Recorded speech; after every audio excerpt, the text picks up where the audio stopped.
grateful to our sponsors, Kelly Stafford with Stafford Tree Service and also Black Kow Cow Manure.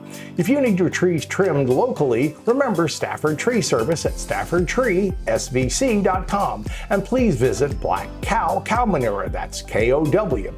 Remember, both of the contact details are in the description below. Hi, I'm Stan DeFreitas for the Ask Mr. Greenthumb gardening segments. Some plants are not overpowering, and this is one that I think you might find in that category. This is a Blackfoot Daisy, and it has that daisy little pretty flower, and it has a plethora of them, a bunch of them. My son would call this a showstopper. I probably wouldn't. I would say this is one that you might wish to have just in the background, kind of a filler type plant. Why? Well, you need to fill in those areas, and this blooms just about every day of the year. So that's grand. It has that daisy little flower with a little yellow in the center, which I think is just really, well, it's soft, it's nice. A lot of people want to have that.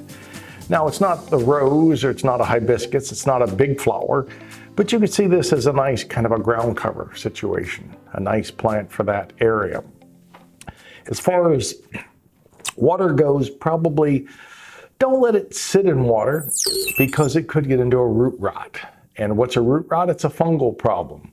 A lot of plants get into root rot problems, and there are some fungicides that can be used, but you're better to not have the problem. Kind of like us, if you can avoid the problem, then you're better off. You know, people say, well, you can treat for cancer. Yeah, but if you cut out those 3 packs a day, you may not have to worry about cancer, hopefully. So this is a plant that I would encourage you to have just because it's vibrant and healthy. Now, keep it that way. I would improve the soil. If you do have a heavy soil, I would improve it with some sand, maybe some perlite, something to let air into the soil. As far as taking back some of the flowers, I might trim it back from time to time to keep it kind of in this little mound. It's not known to be really toxic, and it'll grow, as we said, just about in any good pH, 5.5, 6.5. I think it would take up as high as near 7 and probably down as low as near 5. It's pretty adaptable. I can see that the nursery has planted it with some slow-released fertilizer. You see the little green dots in there. And that's going to fertilize it over a long period of time. If you wish to continue with that, maybe mark on your calendar. Twice a year, we'll go out and sprinkle some time-released fertilizer around it. If you're going to use a water-soluble, well, it's going to be going a lot quicker. So you're going to do that on a more frequent basis.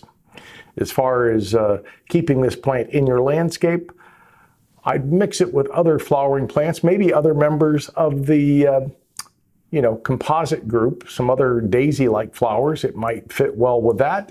You could even pair that with something like we had before, like the blue days, but you could see that it would make a nice combination. You'd have the nice purple with this white and yellow.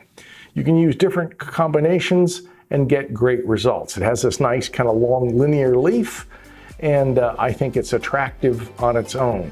Certainly not overpowering, but it's one that'll get your attention, maybe because it's subtly attractive. I would think this Blackfoot Daisy is one that you ought to have in your lawn and landscape. If you've got a little rock garden, a little patio area, this could make an excellent addition for you.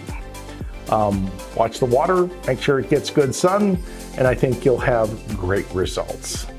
We do appreciate you telling all your neighbors and friends about our show, and because of that, every Saturday, we're getting more and more people who become, well, they've become part of the Greenthumb family, and we appreciate you for becoming one of us as well.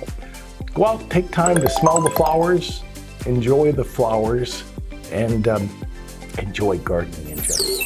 Thanks for watching.